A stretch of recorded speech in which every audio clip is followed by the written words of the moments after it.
And with that, I will turn it over to Judy for introductions. Enjoy the class.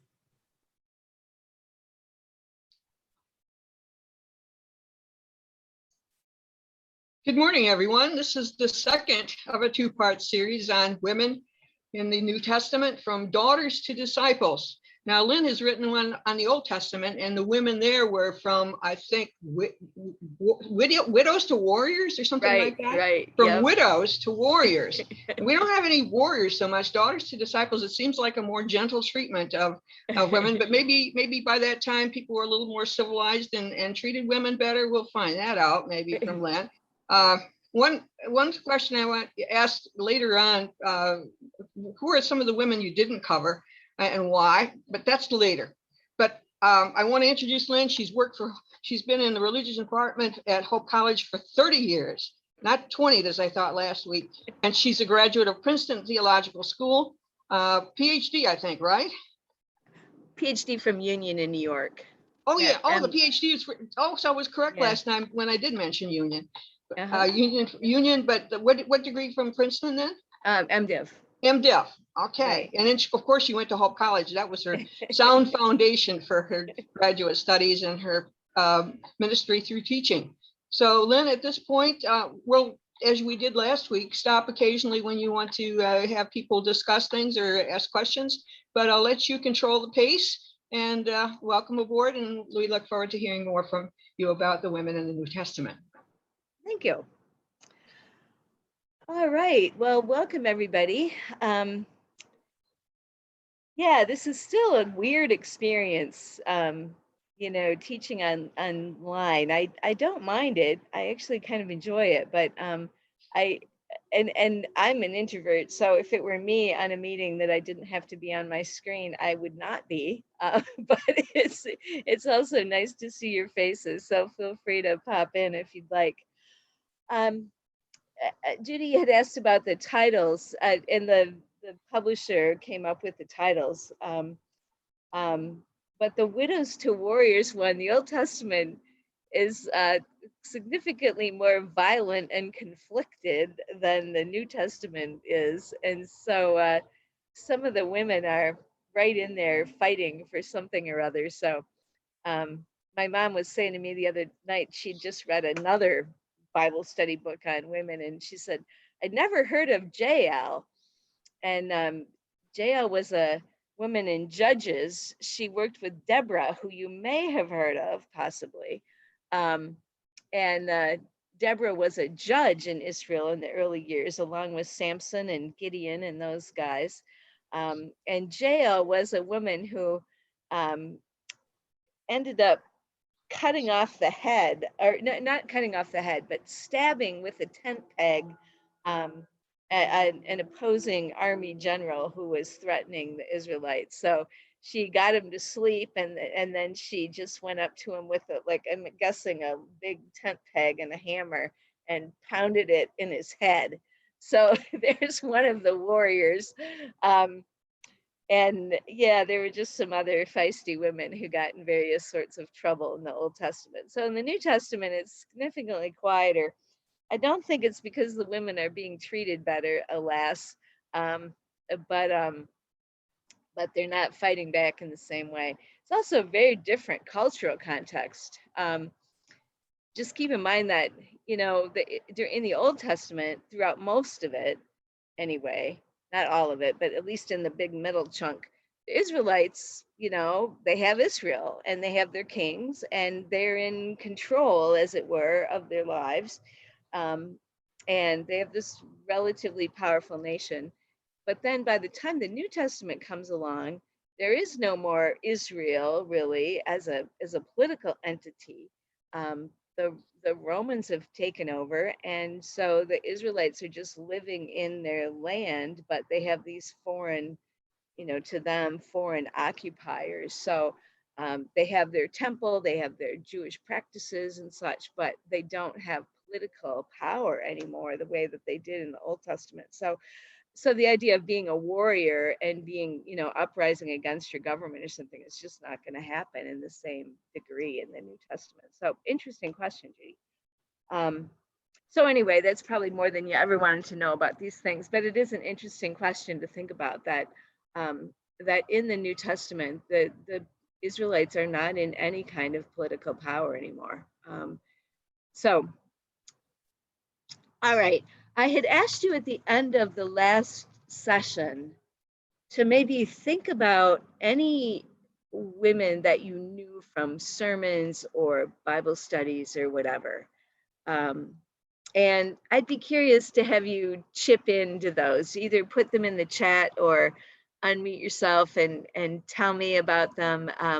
What, especially sermons, I'm intrigued by. What women have you heard preached about in your experience?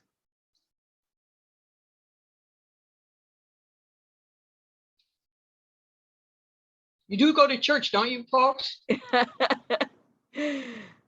Some people, not all, probably, and that's fine. It's not a Well, morality if nobody's quiz. jumping in, I'm going to jump in. Recently, because the church I go to, the same church that Lynn goes to, is Hope Church, and we follow the lectionary. And one of the stories in the Old Testament lectionary that has come up recently is the story of David and Bathsheba. And I think the pastor this time gave a warning to parents saying that there's some parts of this that maybe are not suitable for all the family members, or maybe for more likely a warning to women if they have been abused by a man in their life, that this might bring up some bad issues for them and maybe not a good thing. But she focused on the fact that Bathsheba, through this whole thing, was overpowered by the king's superior status and the men that he sent to her, that she had very little possibility of removing herself from what the channel was put in. She was put on a track or a channel to be in effect raped by David, and that I think the telling it more from Bathsheba's point of view maybe than from David's point of view happened at a recent church service I listened to. Good. Yeah, anybody else? I mean, the silence itself says a lot, because maybe you're just shy, and that's fine. And maybe you're not big churchgoers, especially in the wake of COVID, and that's fine. But it's also just interesting that you don't hear sermons about women, I suspect, which is fascinating. And, there aren't that many in the Bible, but I cover 40 women in my Old Testament book and probably another 25 or so in the New Testament book, although some of them are very briefly mentioned. But it's interesting that, that's a number of women, and they have some really interesting stories, and yet they don't get preached on. And so I think that's an interesting question. First of all, as Judy said, they don't make the lectionary if churches are following the lectionary. But even there, I was kind of surprised to find that, a fair number of women do show up over the 3-year cycle. But I think there's a sense that, why would I preach on women? They're not very interesting. All they're doing is having babies or wanting to have babies or whining about how they don't have babies. Or women just don't do anything. They don't have any power. They don't have any influence. And so I think preachers make choices and think that it won't be relevant, think that people won't care. And I think another interesting argument is that, well, if I preach about a woman, then a man is not going to be interested. And isn't that intriguing? Because as a woman, how many stories about sermons have you heard about David and Moses and Jesus and all the men that populate the Bible? And nobody has ever said, oh, gee, I don't think that women will be interested in hearing yet another story about a male character in the Bible. So it's just very intriguing to me why we don't hear more about these women's stories. So that's partly was part of my goal in writing the books in the first place, was to get these stories told a little bit more often, because I think they're they're interesting and they're relevant in many ways. It's fascinating to me that the stories of the Bible continue to speak in some really powerful ways. So anyway, but May let's I get interrupt on. just briefly about this? Yeah. You know, as I was growing up, you know, let's say a boy in the 5th grade or 4th grade wouldn't be caught dead reading Nancy Drew, but the gals were reading the Hardy Boys books as well as Nancy Drew, Right. the Bobbsey Right. twins. There's something, a built-in bias that even kids pick up on whose Right. lives are interesting or not. Yeah, that's a great example, actually, because yeah, I read the Hardy Boys too, and probably like them better. Although I love Nancy Drew too, but yeah, and there, that is a perfectly wonderful example of the way that patriarchy works in our world. That male stuff is more valued. Men get paid more. Men's ideas are valued more. It's just this notion that we have subtly, sometimes not, that anything that men do is clearly more valuable than what women do. I've been watching, rewatching Downton Abbey lately, and there's a scene that one of the young footmen really wants to become a chef, wants to cook, and yet it's like inappropriate for a man in that context to be a cook, and yet some of the finest chefs are men, right? So what's the dichotomy there? You know, to be a chef is a great thing, but to cook the family dinner is somehow demeaning. And so it's fascinating to think about how what men do is valid and valued, and what women do has often not been. So that's a great point, Judy. Thank you. Anybody else reflections on kind of these realities about men and women? Other experiences you've had?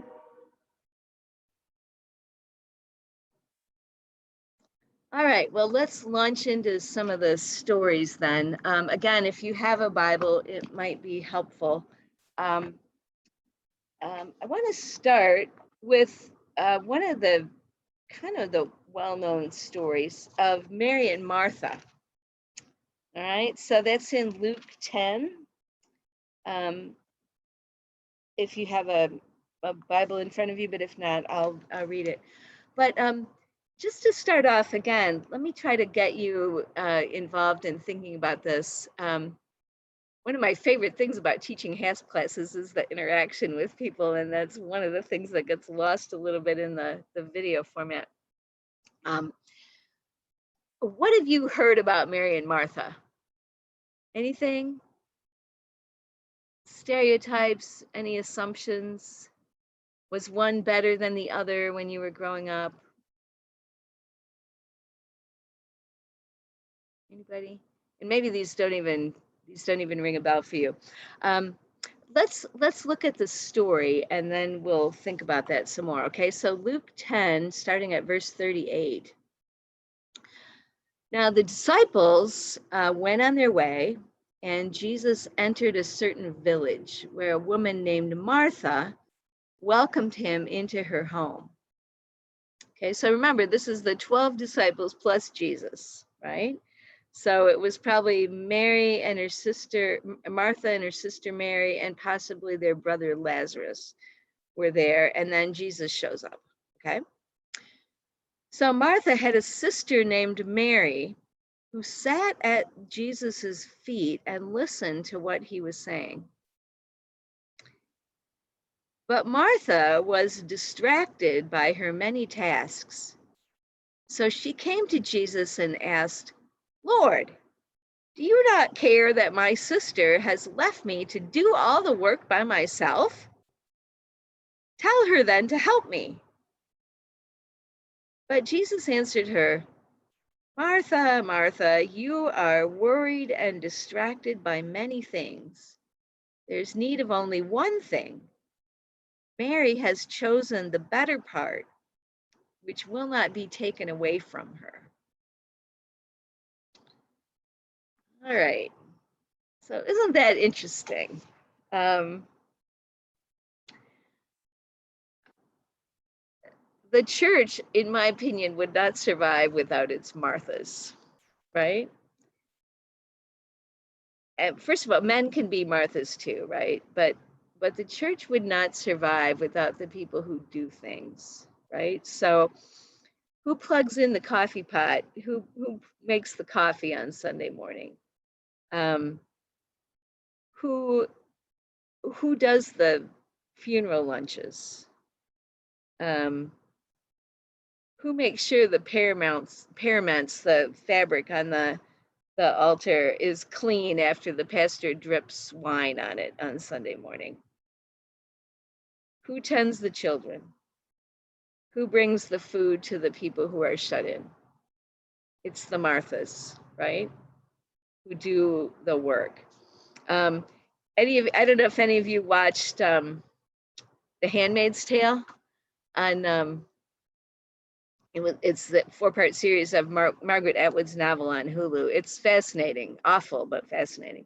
But there are several classes of women in The Handmaid's Tale. This is a futuristic vision of what life is like later. And the Marthas are the women who are the maids, the cooks, who do all the hard grunt work in society. So it's interesting how that's transitioned. All right. So Martha, I would imagine, has been fixing dinner for her and her brother and her sister. And all of a sudden, Jesus and all 12 disciples show up at dinner time. So imagine Martha trying to stretch a pound of hamburger in a casserole, all of a sudden meant for 3, now for 15, right? So she's a little scattered, and she's trying to get this meal together for all these guys who've just shown up, and she needs help. And she can't ask the guys, of course. And Martha's busy sitting at the feet of Jesus listening to him talk. And Mary's sister Mary, is sitting at the feet of Jesus listening to him. And Martha's saying, how am I going to do this? Right? And so she, instead of, asking her sister directly for help, she goes through Jesus and says, hey, tell her to help me. Can't you see that she's not doing her share of the work? And Jesus says, no, Martha, just chill, it's as if he's saying, bread and wine and cheese are going to be plenty for dinner. You don't have to fuss. Let Mary learn as she wants to, and you can just kind of chill a little bit. All right. Now, that's been taken over time in all kinds of interesting ways. So, on the one hand, in the Catholic Church, this idea of learning and devoting yourself to God and devoting yourself to spiritual matters, that's what nuns do, right? So I don't know if any of you've grown up Catholic and grown up in the Catholic school system, but nuns were they were devoted to God, and for a long time, nuns were not closeted, that's not the right word, cloistered, and nuns stayed in the cloister, and they prayed and they worshiped and they did things there, and they really had to fight in the 1800s to get out of the cloister and to start doing work, to teach and to run hospitals and to do kind of social services.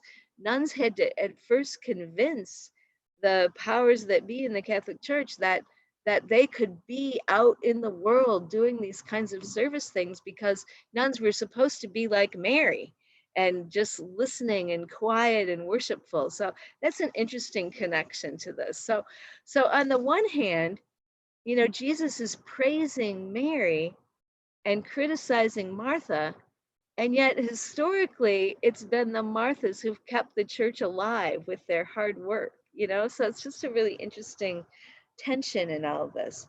And Protestant women have been kept from the kind of study and Bible study and higher education that would lead them into ministry, right? So that kind of focused education for women hasn't been possible until, you know, fairly recently. So it's just very intriguing how this little tiny anecdote here has played out in the history of Christianity, and this tension over what do women do. So I think a number of clergy women, I was ordained about 5 years after it became possible in the Reformed Church. So I was not at all one of the front runners, but I know a lot of the women who were ordained first and early. And I know early on there were some tensions between the women who were ordained to be ministers of word and sacrament in various churches and the women who had been working their tails off their whole lives for the church, doing this unpaid, unrecognized, and yet essential work. And so there was sometimes some tension, like, you know, these Martha women would say, isn't it good enough what I've been doing all these years, you know? And, you know, or some kind of underlying tension of, you know, women who could have gone to seminary themselves and would have been fabulous pastors. Instead, they ended up marrying ministers and being pastors' wives, kind of the ultimate Martha their whole life. Um, Maybe a little resentful of these young women now coming up who did have the opportunity to go to seminary. So, anyway, just some really interesting dynamics in all of this. Um, but one of the things, you know, it's interesting that Jesus is criticizing Martha, but it's like, who's going to make the dinner? You know, the dinner is not going to show up by itself. Um, you know, the church lawn is not going to get cut by itself. You know, the potluck dinner is not going to appear on the tables by itself. So Jesus is criticizing Martha, and yet she's essential to the life of the church. So I think that's a really interesting tension in all of this. Um, Another thing that's important to see here is, again, I think I referred to this last week, that sometimes people will say, "Oh, Jesus is really nice to women," you know, and that's a good thing. But this is an example of Jesus' relationship to women that's not just nice; it's radical, right? So this notion that Jesus would let a woman sit at his feet and listen to him teach is quite extraordinary for this culture. People just didn't do that. I mean, men did not let women learn and teach. And and so for Jesus to affirm her, not only allow her to do it, but affirm her right to choose to do that was extraordinary. Um, and again, you can see that tension living out over the last 2,000 years of history. I mean, as recently as about, you know, the mid 19th century, um, when women were trying to get the right to go to college. Um, you know, there were people who would say, "Oh no, women can't be educated. You know, they don't have the brain power for it." And I remember reading somewhere that um, that it was believed that if a woman learned, if she exercised her brain, that power would be drawn up from her uterus into her brain because she didn't have enough actual brain power. So she had to take it from her uterus in order to learn anything. And so then she'd more likely be sterile or, you know, infertile or something. So again, these are some of the ideas about women's incapacity to learn that have persisted for 2 millennia now. And so it's interesting that Jesus already is saying, no, you know, if Mary wants to learn, she can do that. She's capable, and it's appropriate for her to learn. You know, for Jews, it wasn't considered appropriate. You know, there were some Jewish folks at the time who would say it's totally inappropriate. It's wrong. It's sinful. It's I can't think of the right word. It's just almost disgusting. The idea of teaching a woman something, teaching a woman the Torah, the Old Testament, because she didn't have the capacity to do that. So why would you waste your energy teaching a woman anything, right? So that was the common view in the first century. And so again, for Jesus to just allow her to learn was completely radical for his time. So, but I think the point of the story in the end is, you know, women get to choose, and women should not be bound up by societal expectations. So, you know, what Martha does is good work. It's very good work. That hospitality and that caring for people and that making sure that they're fed and cared for, that is amazing, wonderful work that, really greases the skids on the church. It's what makes the church work, So it's valuable. But we've too often pushed women into that role regardless of their gifts, right? And I think what Jesus is saying is that, um, you should choose the kind of work that you do for the church based on what you love to do. And there shouldn't be any barriers about gender that prevent women or men from doing the kind of work that they do. A couple of weeks ago, Vern Boersma died. He's one of the, a very significant force at Hope Church and kind of a pillar in the community. And he was a pediatrician. But he also, I heard later from a friend, was very active in our children in worship program at Hope Church. And so, again, I suppose with a pediatrician, it's less surprising in many ways. But a friend of mine remembered seeing him, go off to children in worship when she first arrived at Hope Church and thinking, wow, that's pretty cool that a man is teaching the children, And so that can be as unusual in some ways as the idea that women are teaching the whole church, women are preaching the sermon. So anyway, that's probably one comment to add. Yeah, thank you. I knew a United Methodist pastor, and he and his wife named their daughter Maritha, a combination of Mary and Martha. Oh, interesting. So that it doesn't have to be either or. Sometimes it can be both and. Maritha. Oh, that's fascinating. Okay, great. Yeah, any other observations or comments or memories about these kinds of questions?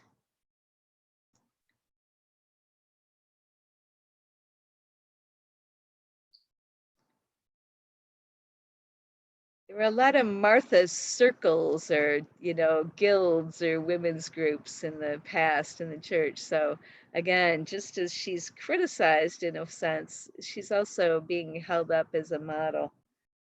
All right. Okay, well, interesting. Skip over quickly to John 10, 11. I got it. Yeah, John 11. And I won't read this whole story, but this one you may be familiar with because this one does appear in the lectionary. Mary and Martha, the sisters, are sisters to Lazarus, and Lazarus wasn't mentioned in the Luke story, but we might be able to assume that he was there. But Lazarus became very ill, and Martha sent word to Jesus and said, my brother is ill, and would you come and heal him? Because already Jesus, fame as a healer was pretty well known. But Jesus apparently dawdled and didn't come and didn't rush over to be there. And there's a little note that he was trying to glorify God or something. Maybe whether that was John or John, the author of the gospel, or Jesus, is not clear. But anyway, so when Jesus finally shows up, Lazarus was dead and had been in the tomb for several days. And it's interesting that the women are kind of irritated with him for not showing up sooner. So starting in about verse 17, when Jesus arrived, Lazarus had been in the tomb for 4 days. There were all kinds of people there to console Mary and Martha. And Martha said to Jesus, verse 21, Lord, if you had been here, my brother would not have died. So interesting to see how forthright she is, like she's not hiding her feelings. She's not, covering up how she feels. She's kind of frustrated that Jesus didn't show up for her. So, again, we sometimes think of Jesus as this kind of awesome, distant being, godlike being. But Mary just didn't have any hesitation to say, "Hey, where were you? Why didn't you come?" But then, even in the midst of her irritation with him, she says, "Even now, I know that God will give you whatever you ask." Right? So she's got this confidence that Jesus and God are kind of tight. All right. So that's interesting. Um, and but what she's asking is unclear. She's probably not asking for him to be raised from the dead. But Jesus said, "Your brother will rise again." Martha said to him, "I know that he will rise again in the resurrection on the last day." Jesus said to her, "I am the resurrection and the life. Those who believe in me, even though they die, will live. And everyone who lives and believes in me will never die. Do you believe this?" Martha said to him, "Yes, Lord. I believe that you are the Messiah, the Son of God, the one coming into the world." All right. Now, let's unpack that just for a minute. You may have heard that text before because it's a very common text used at funerals. All right. So even if you're not much of a churchgoer, you may have heard that text before. And secondly, for her to acknowledge Jesus as the Messiah was very significant theologically. Again, you might not be in the weeds on all this, but you know, to see Jesus as being the Messiah, God's sent prophet, was significant. The Jews had been waiting and waiting and waiting for their Messiah to come, for this God figure to come and fix things and heal things and repair things. So this confession of Martha is really theologically significant, right? This is a very astute and perceptive woman, all right? So that's kind of the basis here. Now then, Mary comes into the picture.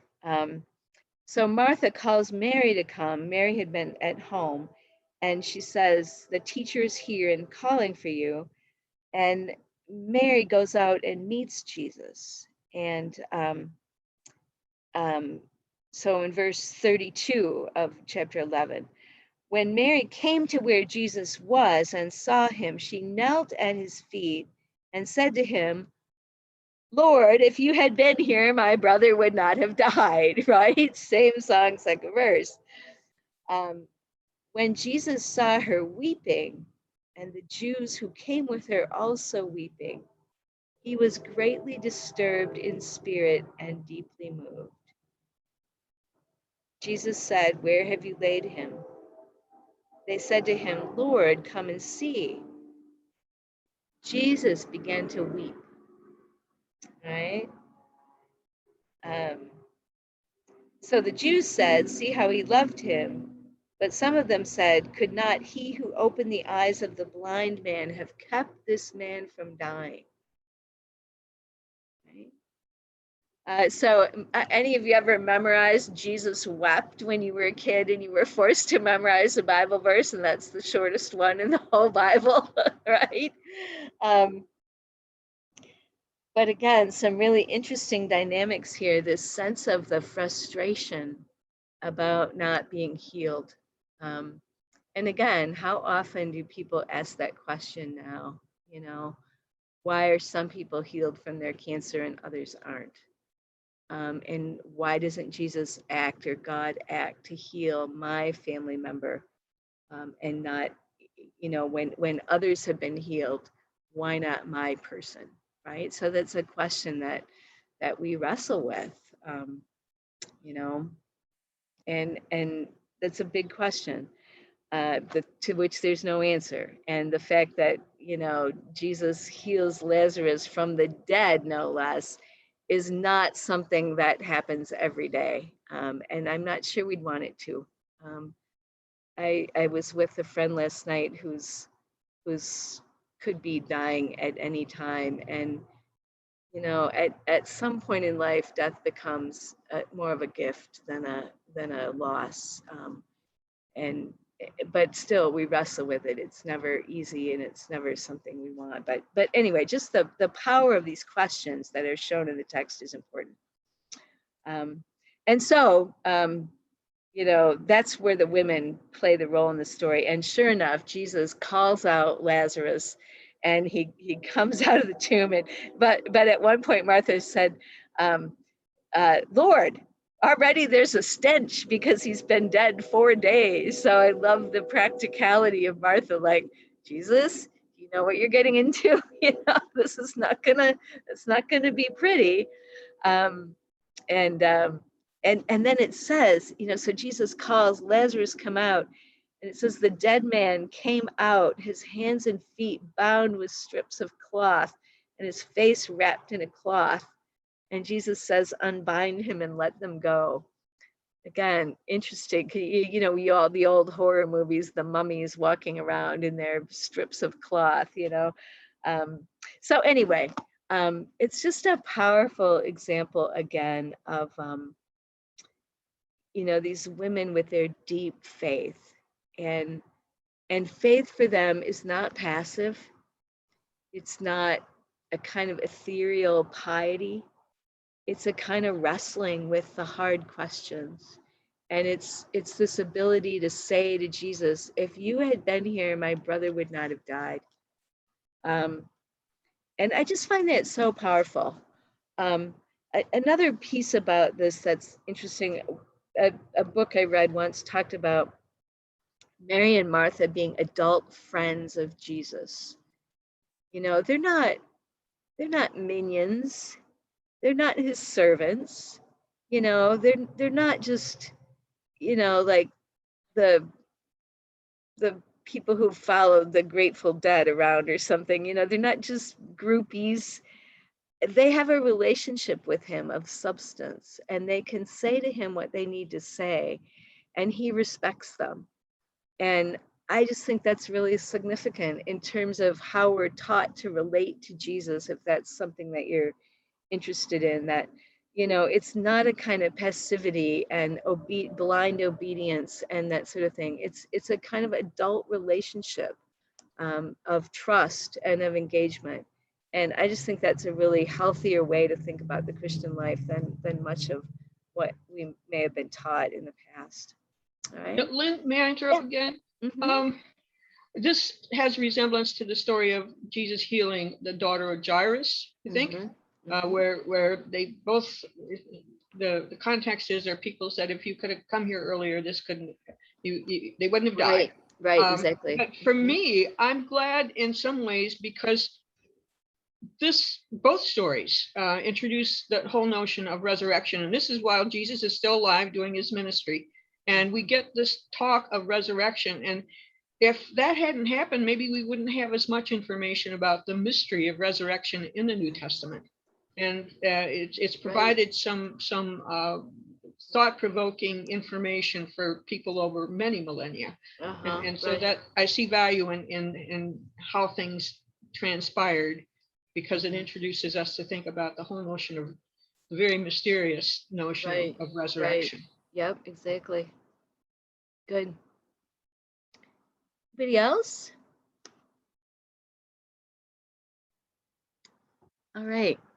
Excellent. Well, let's just quickly one more Mary and Martha story. I'm gonna watch my time here. That occurs in John 12 immediately after. And there are 4 stories in the Gospels where a woman comes to Jesus and either puts oil on his head or his feet.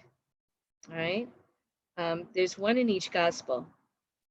And it's interesting because in 2 of those, it's well, actually in 3 of them, it's like the week or the days right before Jesus is crucified. And in the Luke story, it happens some other time. In 2 of the stories, the woman anoints his feet. And in 2 of the stories, she anoints his head. In one story, the woman is identified. In this one, it's Mary of Bethany, the sister of Martha, who anoints his feet. And in Mark and Matthew, she isn't named at all. And in Luke, she's called a sinful woman. And she's often connected to Mary Magdalene. I'll say more about that in a minute. But she's not, but that's not really true. It's not Mary Magdalene. Okay, so again, just interesting. I say this just to have you see how the Bible, it has a diversity in it, you know. So there are some people want to tell you that every single word of the Bible has been inspired by God and is absolutely true. Well, once you start to dig into it a little bit more, you see that there are just these little conflicts in the story. So does this story occur 4 different times? I mean, is Jesus anointed 4 different times by 4 different women? Possibly. But it's also possible that the authors have used the story and used different details.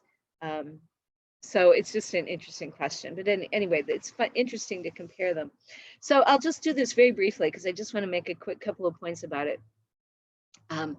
So Lazarus, maybe in gratitude for being raised from the dead, throws a dinner party for Jesus. And there's just this quick phrase, Martha served. Surprise, surprise, right? So Martha's, and Martha served. It doesn't even begin to say what is involved in a dinner party. You know, you've cooked for people, right? I can't, cook for one person. My mother manages to toss together Sunday dinner for 13 of us without batting an eye, but it takes work to do this, to cook and serve a meal, right? And Lazarus was there. Well, Mary also shows up, probably not invited to the dinner, right? Because that was not where women went.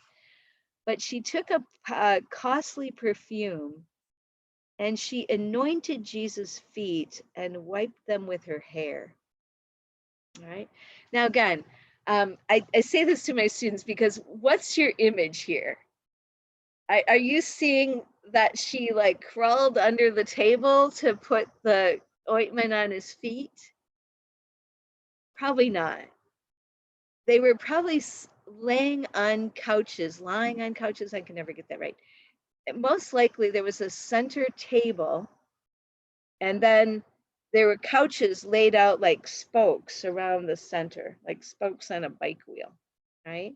And so the guys would be laying on these couches and kind of with their heads toward the center where the food was, and then they'd just be taking food and eating it. And so their feet are going to be stretched out around the edge of the circle, right? So the woman probably comes up to him and, anoints his feet. The question that comes up is a really interesting one that we still argue about today. Judas Iscariot, one of the disciples who was about to betray him, said, "Why was this perfume not sold for 300 denarii, about a year's wage, and the money given to the poor?" He said this not because he cared about the poor, but because he was a thief. He kept the common purse and used to steal what was put into it. Jesus said, "Leave her alone. She bought it so that she might keep it for the day of my burial. You always have the poor with you, but you do not always have me." All right. Now that same topic comes up in the Mark and Matthew version of this story too, this question of what do we do with money? And it's just a really interesting debate that still goes on today. So when Notre Dame burned 2 years ago now, a number of wealthy Parisians donated like €1 million or something to repair the Notre Dame.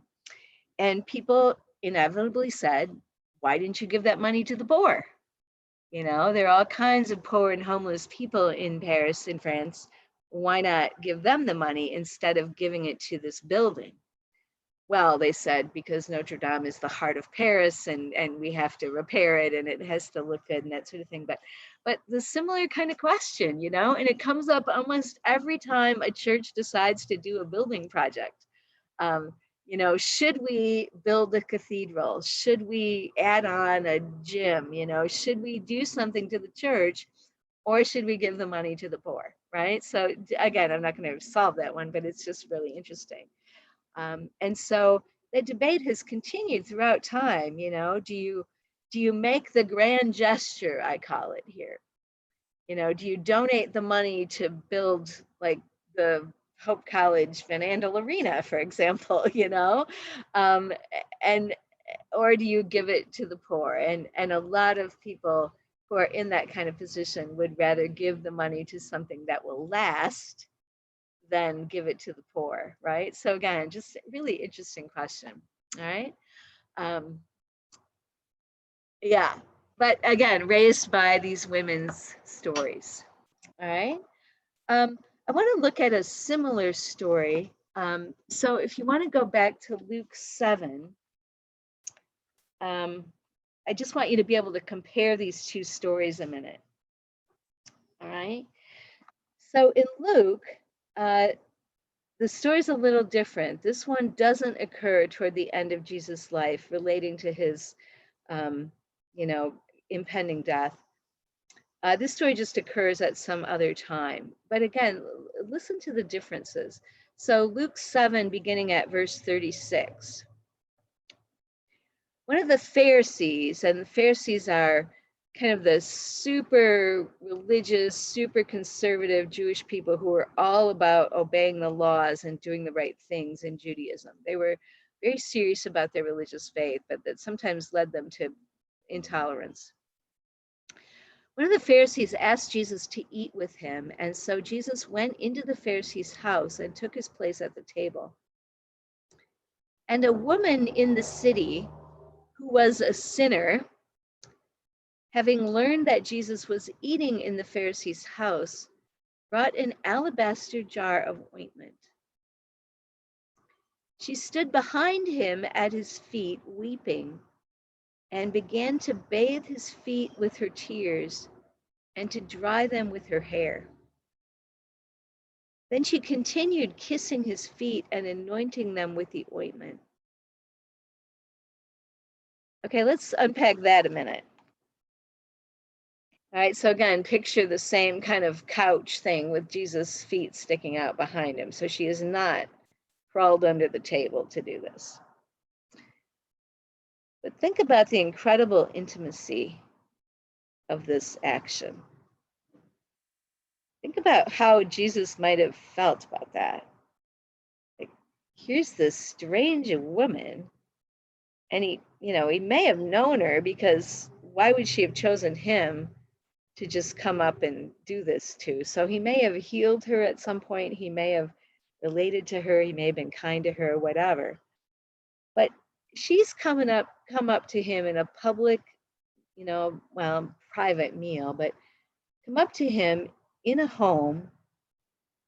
And apparently, when people threw these kind of private dinner parties, the poor were actually invited to come in, sit around the edge of the room and wait to see if there were any leftovers. But sitting at the edge of the room was a far cry from what she did. She is approaching him.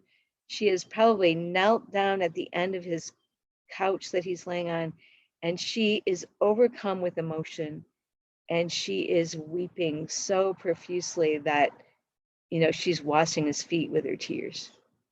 I don't know if you've ever been in that kind of situation where you're crying and you can't control it, but it's kind of embarrassing depending on, where you are and what you're doing. It can be very awkward. And so she's crying, and, just think about what the reaction in the room is. Like, can you imagine these guys saying, what the heck is going on here? Who's this woman? What's she doing here? Why is she crying? What kind of slut is this? That sort of thing, right? And the woman, there's a lot of interest in her from commentaries, and um, and what are you assuming about her sin? What are you thinking? Anybody want to chip in? I think most people conclude that it's some kind of sexual sin. She's a prostitute. She's a loose woman, something like that, right? And so and there's that phrase that comes right before it. Says a woman in the city, which could just mean geographical, right? She lives there, right? But some people have read that to and interpret that to say, like, she's a woman of the city, like, or she's a woman of the street, she's a streetwalker or something, she's a prostitute, right? And then some people say, well, how would she have the money to buy this expensive alabaster jar of ointment if she wasn't a prostitute, because women had no other way to have money, right? So the assumption immediately for many people is that she's some kind of a prostitute. But it's interesting that the word that is used in the story is not the word for prostitute, which would be porne, from where we get the word pornographer or pornography. The word is hamartolos, which is just the word in Greek for a sinner, for any kind of sinner. Peter says that he is a hamartolos, a sinner. And nobody assumes of Peter when he's talking to Jesus that he's some kind of wild sexual sinner, So it's fascinating how women are more likely to get pegged with some kind of sexual sin than men are. But anyway, she's just a generic sinner, the text says. And what that could be in this Jewish culture, she could be a Jewish woman who is a midwife who helped Gentile women give birth. That would be enough to label her as a sinner. She could be called a sinner because she didn't keep the dietary laws correctly. She could be a sinner because she'd been in a failed relationship or something. There are all kinds of things that would label her a sinner that had nothing to do with sexuality. But again, interesting that we've, interpreters over time have assumed that it's sexuality. So it goes on to say, the Pharisee sees this and he's very critical and, why are you doing this? Jesus, you're supposed to be some great prophet. And why don't you know that there's this slutty, dirty, filthy woman touching you right now? And Jesus' response is in verse 44. Jesus said to Simon, do you see this woman? It's a very significant phrase. Do you see this woman? I talked about this the other day too, when last week when I said Jesus saw the woman who was bent over with a disease. And Jesus says, I entered your house. You gave me no water for my feet, but she has bathed them with her tears and dried them with her hair. You gave me no kiss, the customary kiss of greeting, but she has not stopped kissing my feet. You did not anoint my head with oil. Perfume was a gift in that culture where everybody is dirty and sweaty and people didn't bathe regularly. Perfume hid a multitude of bad odors. But this woman has anointed my feet with ointment. Therefore, I tell you, her sins, which were many, are forgiven. Hence, she has shown great love. But the one to whom little is forgiven loves little. And Jesus said to her, your sins are forgiven. So again, just a powerful story about what forgiveness means and that sort of thing. And, I think in some ways, what that woman needed might not have even been forgiveness. It might have just been a kind of healing, a kind of recognition, a kind of acknowledgement that she was a person, that she was of value. And Jesus gives that to her. And I just think that's really significant. So again, interesting the way that we think about, sexuality and that sort of thing. Another of my favorite Downton Abbey stories is of a woman who got a maid in the house who got pregnant by a soldier during the war, and then the soldier died, and she's left with this infant, and of course she loses her job as a maid, and she ends up turning to prostitution, and then eventually she's brought back into another household as a maid, and then but there's just all this discussion of her, and she's gonna damn, if the ladies of Crawley House go to have luncheon at the house where this prostitute is now the cook and the maid, they're gonna be corrupted by her sin, the shame, the scandal. Downton will be ruined because of the shame of and really, come on, but this is not unusual. I mean, it's very vividly portrayed on the show, but this notion of sexual sin is particularly bad and particularly corrupting, that has stuck with us for 2,000 years, and still is an issue. It shifted, I think, with the knowledge and the awareness of sexual trafficking, and knowing that a lot of people in prostitution don't choose it. They have been trafficked, they have been taken away from their home and told that they're going to be given a job as a as a nanny or as a cook or as a maid, and instead they're trafficked into prostitution. So again, just interesting to look at the various attitudes toward women, and how many of the ways that we look at women are rooted in scripture, unfortunately. All right. Comments, questions, observations about any of this?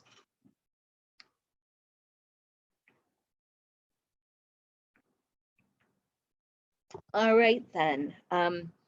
Let's stick right with this spot, and then we'll move to a different one. So immediately after this story, in chapter 8 of Luke, there's this little tiny narration about Jesus, that he's traveling around and his 12 disciples were with him, as well as some women who had been cured of evil spirits and infirmities. All right, so we always are taught about the 12 disciples and men, and yet clearly there are women who are functioning as disciples too. They're not like in that inner group, but they're traveling with them, they're taking care of them, they're like feeding them, that sort of thing. So some women who had been cured of evil spirits and infirmities. Mary, called Magdalene, because she's from the town of Magdala, from whom 7 demons had gone out. So she'd had some kind of mental illness, and Jesus had apparently healed her. And Joanna and Susanna and many others who provided for them out of their resources. Okay? So that is just really an important little insight there about, it wasn't just Jesus and the 12 guys. It was Jesus and a larger group of men and women who traveled with him, who learned from him, who experienced life with him. All right. Now, you caught that brief mention of Mary Magdalene, right? Now, it doesn't say anything about her being related to the sinful woman in the previous story, right? And yet she has been. How many sermons, I wonder, have you heard about Mary Magdalene as a prostitute? I'm guessing a few, all right? In, I think, 690 AD, so in the late 7th century, there was a pope who preached a sermon linking Mary Magdalene to the sinful woman in Luke 7. And that stuck. And even though it's false, it's stuck. And it's amazing how many people still think about Mary as a prostitute, as some kind of sinful woman. All right. So again, just interesting. I want you to see how that, how that started to happen. All right. But now I want you to shift gears to John 20. And Mary Magdalene is not mentioned. Well, she's actually mentioned about a dozen times in the Bible, but it's always in the context of the cross and the resurrection. Right? So Mary and other women were at the cross when Jesus was hanging there. Right? In some of the stories, they're a little further distant from it, but in other stories, they are right there at the cross. And the disciples have mostly fled, right? Because they're terrified. But the women have stuck it out, and they are there with Jesus in his last moments while he's dying. And then, if you read the gospel accounts, in each of the different gospels, there's a slightly different story about the resurrection. It's always women who go to see Jesus first, but sometimes it's one or two or three, and different things happen to them, and they're different. Anyway, that's another story. But one of the women, Mary Magdalene is always mentioned as going to see Jesus and going to the tomb and bringing spices and, going to take care of the body. But in John 20, she has a special role. Okay, so let's look at this a minute. So early on the first day of the week, while it was still dark, Mary Magdalene came to the tomb and saw that the stone had been removed from the tomb. Okay, so Jewish burial practices was you might have a kind of a cave-like thing or some kind of a niche in some stone, and you would put the body in there and then cover it with another big rock to preserve it from predators and that sort of thing. All right. So she goes there, she goes to the tomb, and the stone that guarded the entrance has been removed. And so something's up, something's kind of strange here. So it says, she ran and went to Simon Peter and the other disciple and said to them, they have taken the Lord out of the tomb, and we do not know where they have laid him. So again, imagine her anguish here, right? Jesus, whom she loved as a friend, somebody has dishonored his body by stealing it. All right. And so Peter and the other disciple went running back toward the tomb, and they got there. The men got there first, and they looked in, and they saw that there were the linen wrappings that a body would have been wrapped in, that they were there in the tomb. And so this suggests that it may have been almost like a room-sized cave or whatever, right? And then Simon Peter came after the first disciple, and he actually went into the tomb. He didn't stop on the outside.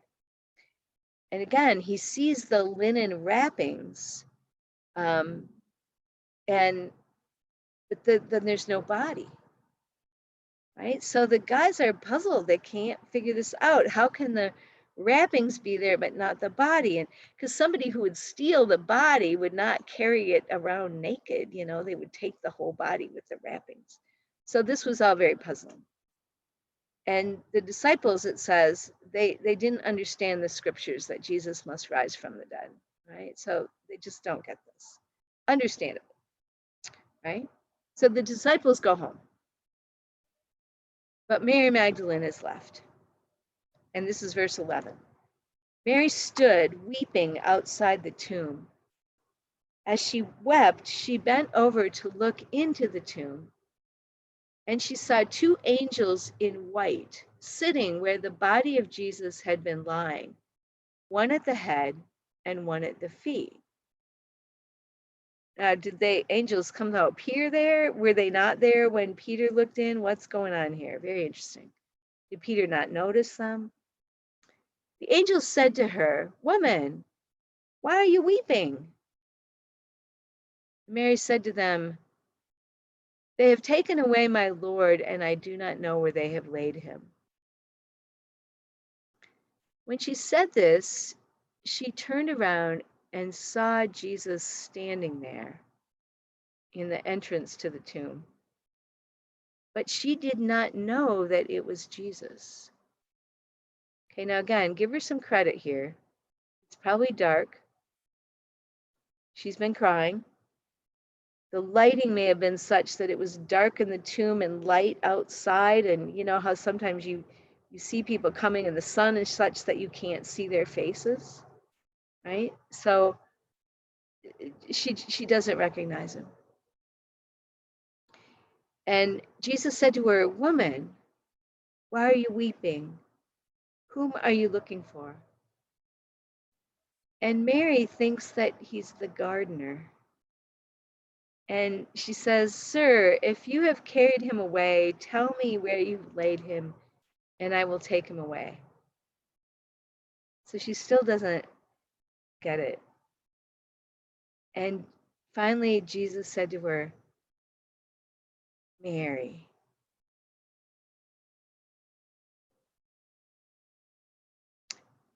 And sorry, this chokes me up every time.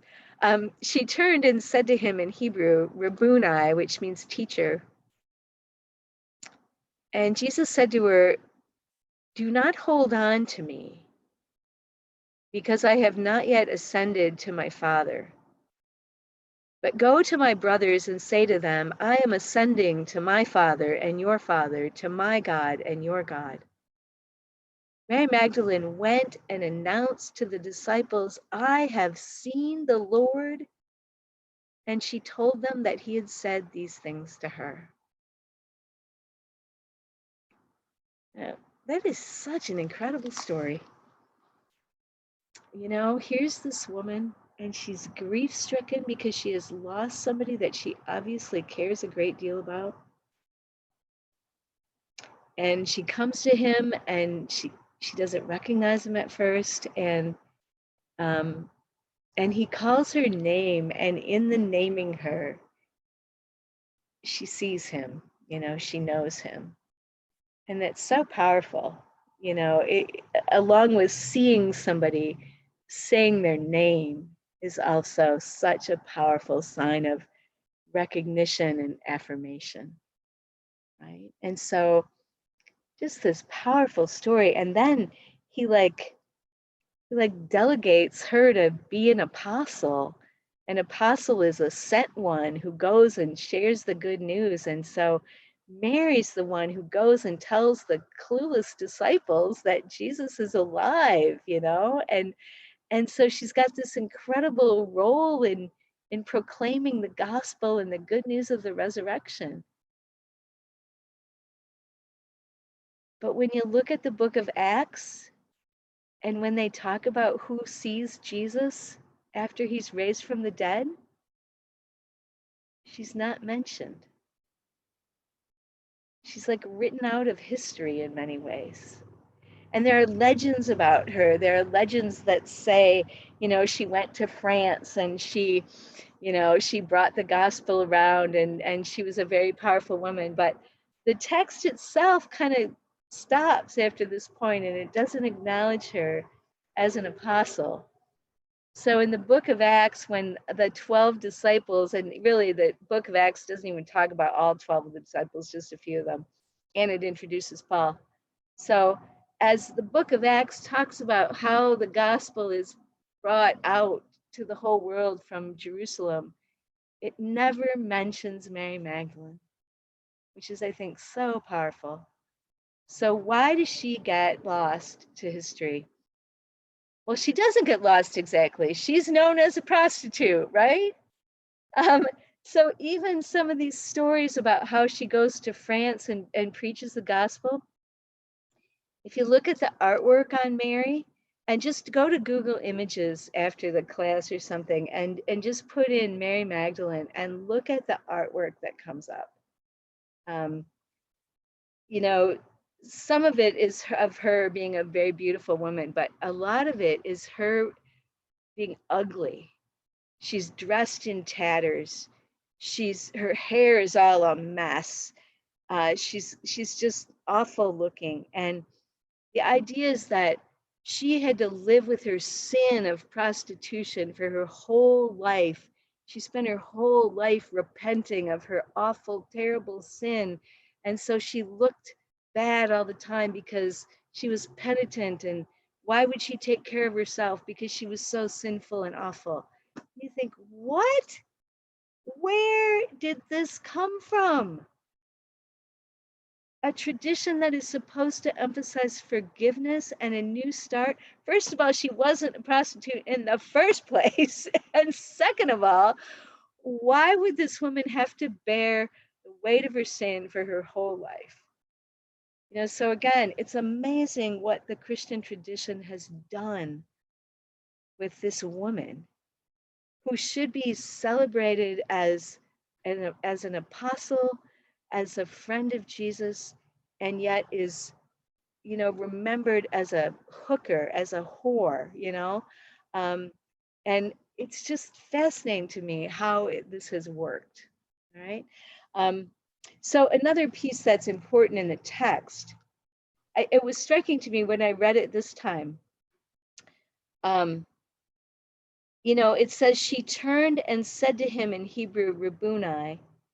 It doesn't say anything about her touching him or holding on to him or falling at his feet. I mean, if you saw somebody that you thought was dead and now they're alive, wouldn't you maybe give them a hug or something, you know, or reach out to touch them or something just to make sure they're real? It doesn't say that she actually did any of that. But then Jesus said to her, do not hold on to me. So some of the sermons you might hear on Easter morning would kind of excoriate Mary Magdalene for having the wrong idea about Jesus. You know, these sermons would say, oh, Mary thought she could be in love with Jesus. Mary wanted to have a relationship with Jesus. Mary wanted to marry Jesus or something. And, you know, but she didn't understand, you know, she was too stupid. She was too like sexual or something. And Jesus only wanted a spiritual relationship with her. So you can hear these again, denigrations of Mary as just being a clueless, stupid woman who doesn't understand. But again, that is not in the text. And I think really what Jesus is saying is, I have a big future ahead of me. You know, I have things to do, and I'm not going to be bound to this grave anymore. And I think he's saying to her too, don't hold on to me, the idea of me as your friend. You have something bigger to do. You have the gospel to proclaim. You have the news to tell about the resurrection. And if you hold on to me right now, that news isn't going to be told. So go out and tell it, you know? And so it's just this powerful kind of sending act that Jesus does to her. And he's giving her this vocation, this big task to do. And yet Mary so often just gets confined to this kind of neurotic, needy woman who doesn't get Jesus. And again, popular culture has really contributed to this. Any of you seen Godspell, or no, not Godspell, Jesus Christ Superstar? Superstar. Yeah. There's this big song that Mary sings, I don't know how to love him, you know, on and on about her personal relationship and her adoration of him. And, you know, it's really not in the text. And then the Last Temptation of Christ, the movie that came out 30 some years ago, has Jesus marrying Mary Magdalene in his dream. You know, it's only a dream, but he's envisioning what his life would have been like if he had married. And then that book by Dan Brown, whose name I can never remember, you know, has this whole history of Jesus and Mary married, and this whole, you know, this whole genealogy. So the culture has Mary often as, you know, marrying Jesus. But that's not really in the text. All right. So again, I'm just so intrigued by what history and tradition and contemporary preachers do sometimes to these women's stories, and really do not give them the credit that they deserve. So that's my job in life. One of my jobs, partly why I wrote the books. So yeah, so I could I dish have out a comment. I'd be happy for your feedback and responses. I have a comment. Yes. What I've heard about this story is that women were elevated in that story because she was trusted to bring the news, whereas nothing that came out of a woman's mouth was anything Mhm. worthy. And yet Right. a woman brought the news to the men. Right, exactly. Yeah. Again, the Jewish laws, that I was talking about, it wouldn't allow women to learn anything. So of course they wouldn't be teachers of the Torah, of the Old Testament, because they didn't know anything, right? And they weren't allowed to learn anything. So this idea that Jesus is tasking Mary with the best news of all, it's really profound. And that he's enabling her and what's the word, commissioning her, I guess, to speak. And yeah, that Mary is in many ways the first woman preacher. She's the first apostle. She's called the apostle to the apostles because she takes the news to the disciples who would then take it to others. So you're right, the tradition of Mary speaking is very significant. I'm going to run in the house a minute because the mowers are here and I don't need to compete with all that. So yeah. Lynn, we're not hearing mowers. Maybe you're good enough that you don't have to move. Oh, well, I'm inside now, so we've only got a few minutes. So, oh, that was quick. Yeah, right. So that's a great observation. Others of you, questions, insights? I'd like you to comment about Jesus' use of women in parables. There's this woman that loses a coin and finds it. There's a woman who gives the widow's mite, so to speak, and that's considered to be more valuable than lots of Right. cash from a man. They're the foolish virgins. You want to comment any more about his choice of women rather than men as subjects of parables? Yeah, no, that's a great question. I mean, if you were to count them all, I think men are still the subjects of more. But yeah, the fact that women show up and are portrayed so positively, I think is significant. Or in that story of the woman with the lost coin, it's interesting that there's 3 lost stories in Luke 15. So first there's the shepherd who goes after the lost sheep. So shepherds could be female maybe, but more likely male, I guess. And then the woman with the lost coin, and then the story of the lost son. So again, it's kind of balanced, the man looking for the sheep and the woman looking for the coin. And yeah, the widow's mite. And that story probably has even more power because given the role of women in that culture, a widow, especially if she had no children, she's got no source of income or whatever. So she's particularly impoverished and endangered, really, and having a hard time surviving. And so for her to give her last coins is an even more powerful story than for somebody else who had other means of support. So yeah, it's an interesting question. I didn't choose to write about them in the book because there was just so little to go on, and I could have, I guess, talked about her generosity and her own poverty, and I could have talked more about the woman searching for the lost coin and that sort of thing. But because they weren't real. Well, I guess the woman with the lost who gave the money was real. But there's just so little to go on in the text that I just decided not to do those stories. Yeah. Okay, go ahead, Di. No, go but ahead. I do have another question if you want to expand on this some more. Okay, go ahead. Okay. What about the Whore of Babylon? Is there a Scarlet Woman?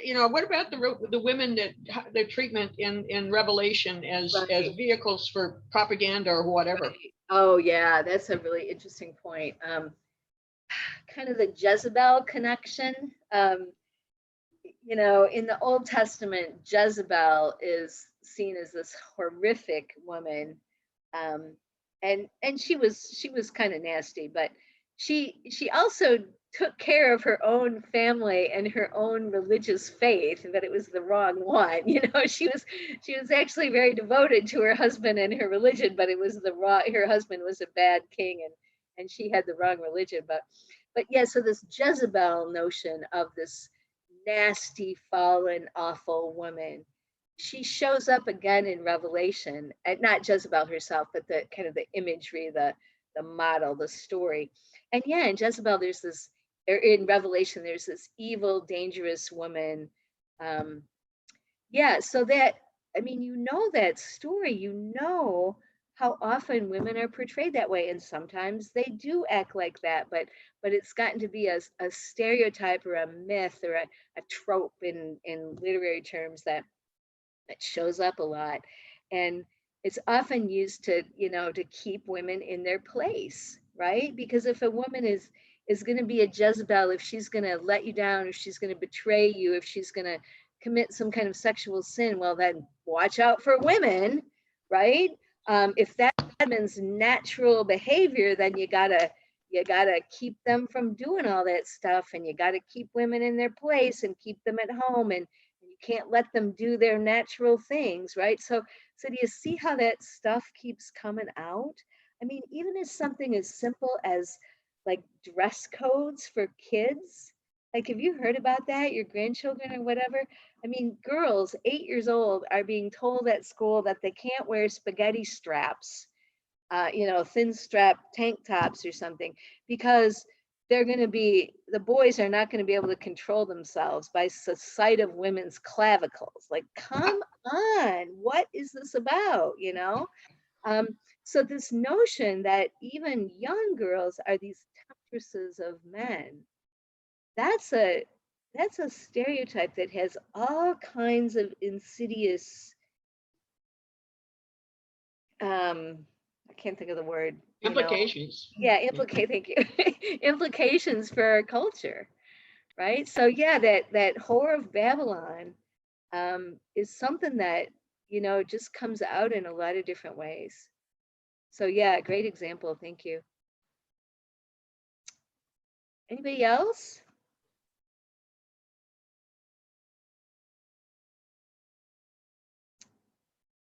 All right. Okay, well, at this point, I think I want to speak on behalf of all of us here, some of whom who have spoken up too much, maybe, and and others who have been very reticent. But I'm sure that all of us have learned some new things over the past 2 weeks because of your instruction. And it's not just head knowledge, it's heart knowledge and maybe some soul knowledge or whatever. And we definitely appreciate the time that you put into this, Lynn, and we want to thank you very much. Well, thank you. Thank you so much. I appreciate everybody being here and listening, and read the book if you wish. Again, the title is? The title is From Daughters to Disciples, Women's Stories in the New Testament. And the Old This Testament is what it looks version, like, sort of. yeah, From Widows to Warriors. And you can get it at Amazon, or you can go to the Westminster John Knox page and order it there. So, or you can band together and get a bunch of them for cheaper, probably. So, all right. Well, hey, thank you so much, everybody. I appreciate it. Lynn, thank you so much. And thank you, Judy, and everyone. Have a wonderful afternoon. Thanks, Susan. Appreciate it. Bye. Bye-bye. Bye-bye.